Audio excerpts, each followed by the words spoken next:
Hi Vasez, Puppeteer here. Going to do another micro tutorial. For those that don't know, micro tutorial just focuses on one single task on the PC3. We want to try and bash through them pretty quickly so that you can just have a look and just follow along to find out how to change a parameter. In this case, what we're going to do, this one will be a little bit longer, but we're going to go through how to EQ a patch, add or change an EQ. And we're just going to go through a few of the different EQs really quickly. Okay, so we're going to use the synth PC2 from the Bravo sound set. So here it's quite a pad with a lot of bandwidth and a lot of frequency range, which is really good because it's good to demonstrate the EQ. So what we do, again, we're into the effects. Now there are actually two ways that you can do this. There is a parametric EQ vast parameter, which we're not going to go into now, but if you want to change that one, that's on the algorithm page, and I think it's the there's a number of different EQs there, but essentially the settings are the same here as what we do in the effects. The settings mean the same thing.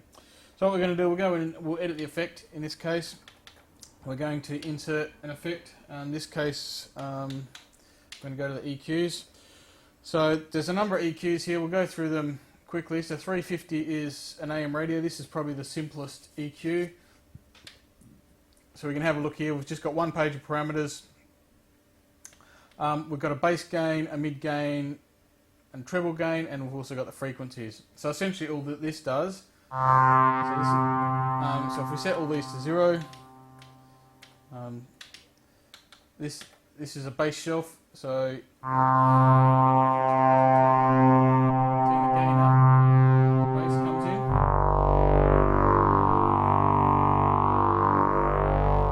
Take the bass frequency up, and that gets ready for the bass frequencies that are negative. We can boost them.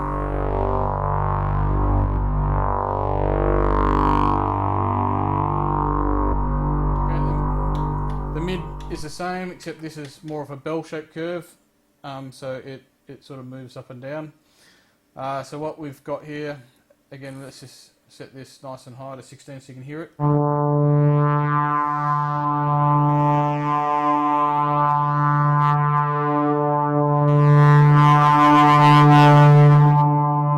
can either cut or we can boost.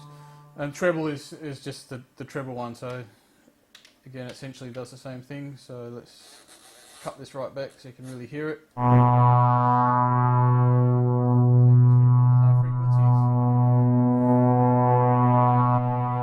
Usually use them a little bit more subtly than these, but that's do it. The next one's a U-shaped LFO. That's the same. It's actually the same algorithm. Now this one here, the 5-band EQ flat, is probably the one that I use the most. This is a parametric EQ, so there's a bass shelf and a treble shelf, and then there's three peaks in the middle that are like parametric EQs in the middle. The bass and the treble work exactly the same as the last one I showed you. Let's go in and have a talk about these mids. So what the mids are is that you've got the gain, the frequency, and the width. The width is also called Q, and that's how wide the EQ. So if where's the camera? So if we have a look. You can have a really wide one with the low Q, and then as you turn it up, they get steeper and steeper and narrower and narrower. So that's sort of like for very fine EQ. So again, to hear what this one here does, we'll turn this up.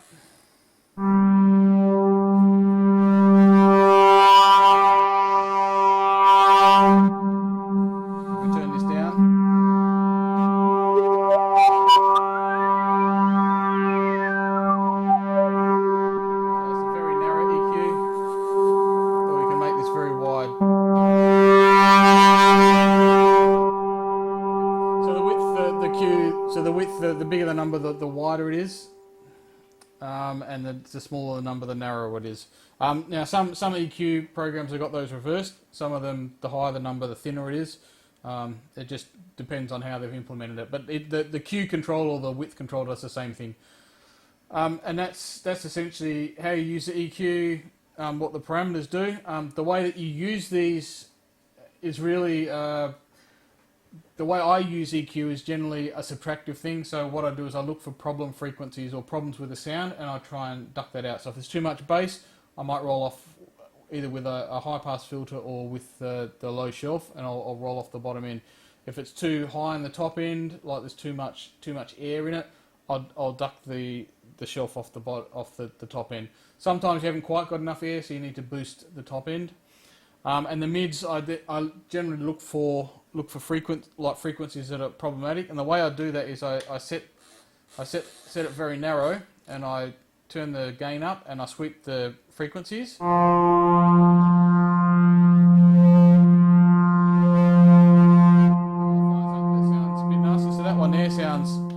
Sounds pretty bad, so I'll widen this up a little bit, and I'll then duck that just to take out or soften that sound. So if you've got vocals, the same applies to vocals or drums or whatever you're doing.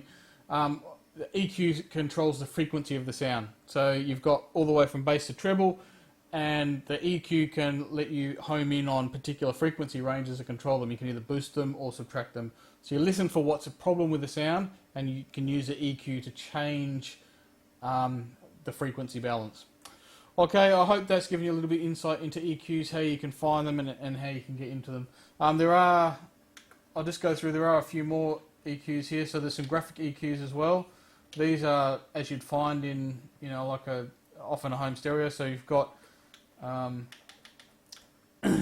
your bands here, and you can just boost and cut each of those. And the same with the next one. I think it's a dual graphic EQ, where you can do the left and right separately.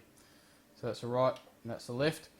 Again, it's just, you just pick a frequency range, and it just boosts or cuts that range. I think that's it. Dual 5-band. That's getting, you got left and right here, so you can control left and right separately. But it's essentially the same as the 5-band EQ we were looking at before. Okay, I hope that's given you a bit of an insight into EQs, how to use them, and how to change them quickly on the PC3.